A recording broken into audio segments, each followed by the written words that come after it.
मुंबईत जोरदार पाऊस. सायन, हिंदमाता, किंग सर्कल, अंधेरी सबवेमध्ये पाणी साचलं. रस्त्यांवर पाण्यामुळे वाहन चालकांची दैना. मुसळधार पावसानं मुंबईमध्ये रेल्वे सेवेला विलंब. मध्य आणि हार्बर रेल्वे 30 मिनिटं उशिरानं धावतात, तर पश्चिम रेल्वेचा 15 मिनिटांचा लेटमार्क. मुंबईतल्या रस्त्यांवर सुद्धा वाहतूक कोंडी.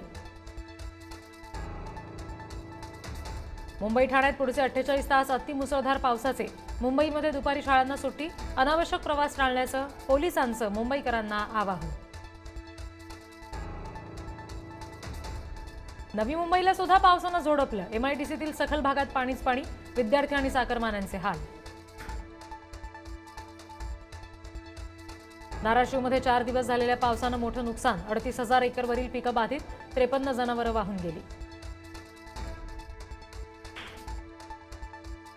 नांदेडमध्ये गोदावरी नदी धोक्याच्या पातळीवर. जुन्या नांदेड शहरामध्ये पुलापर्यंत पाणी. विष्णुपुरी धरणाच्या 6 दरवाजांमधून विसर्ग.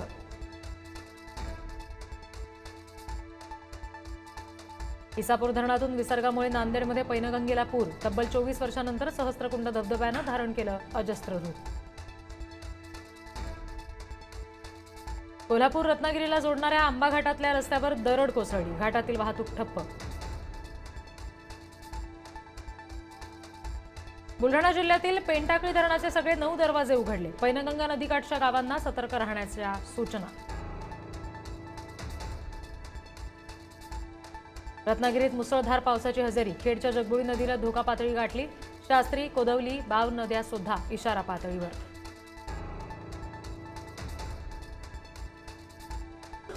यवतमाळ आदिलाबाद मधल्या पावसानं पैनगंगा आणि वर्धा नद्यांना पूर.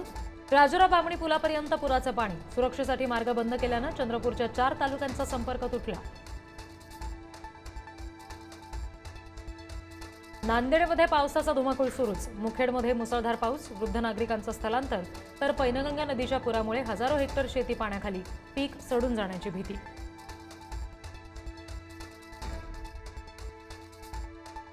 कोल्हापूरच्या राधानगरी धरण क्षेत्रात जोरदार पाऊस. धरणाचे सगळे स्वयंचलित दरवाजे उघडले. मोठ्या प्रमाणात पाण्याचा विसर्ग सुरू. नदीकाठी राहणाऱ्या गावकऱ्यांना खबरदारी घेण्याच्या सूचना. मुंबईतील बेस्ट पतपेढीसाठी आज होणार मतदान. ठाकरे बंधू एकत्र आल्यानं निवडणुकीमध्ये चुरस. भाजपकडून सहकार समृद्ध पॅनलचं आव्हान. बेस्ट पतपेढी मतदानापूर्वी पैसे वाटप करण्यात आल्याचा मनसे नेते संदीप देशपांडेंचा आरोप. मतदारांना 1000 रुपये दिल्याचा आरोप. शरद पवार अध्यक्ष असलेल्या रयत शिक्षण संस्थेमधून धक्कादायक व्हिडिओ समोर. अश्लील नृत्याचा व्हिडिओ समोर आल्यानं खळबळ. अंजली दमानिया यांनी शेअर केला व्हिडिओ.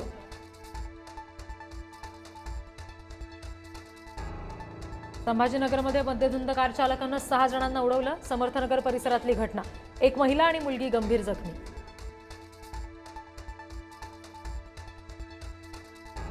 संगमनेरमध्ये कीर्तन रोखत काँग्रेस कार्यकर्त्यांनी महाराजांवर हल्ला केल्याचा हिंदुत्ववादी संघटनांचा आरोप. 14 जणांविरुद्ध गुन्हा दाखल. पुण्यात मुंढवा परिसरात पबमधून बाहेर पडणाऱ्या तरुणाचा नागरिकांना मारहाण करत धिंगाणा. दारूच्या बॉटल्स रस्त्यावर फोडल्या. नागरिक सुद्धा आक्रमक.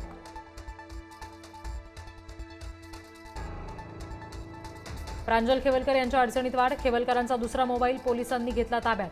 महिलेनं तक्रार दिल्यानं खेवलकरांविरुद्ध आणखी एक गुन्हा दाखल. नांदगावच्या पिनाकेश्वर घाटात अपघात. ट्रॅक्टर ट्रॉली दरीत कोसळली. अपघातात 2 जण ठार. 13 भाविक जखमी.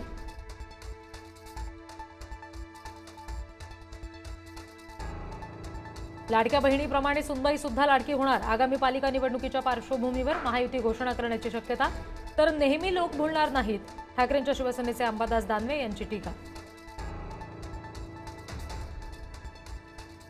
राज्यातील शिवभोजन थाळी योजनेचा बोजवारा. शिवभोजन केंद्र चालकांची करोडो रुपयांची बिलं राज्य सरकारनं थकवली. शिवभोजन केंद्र चालक आंदोलन करण्याच्या पवित्र्यात. पुण्यातल्या सुपेवाडीजवळ ब्रेक फेल झाल्यानं एसटी बस रस्त्यावरून खाली गेली. टायर रुतल्यामुळे मोठा अनर्थ टळला. सगळे प्रवासी सुखरूप.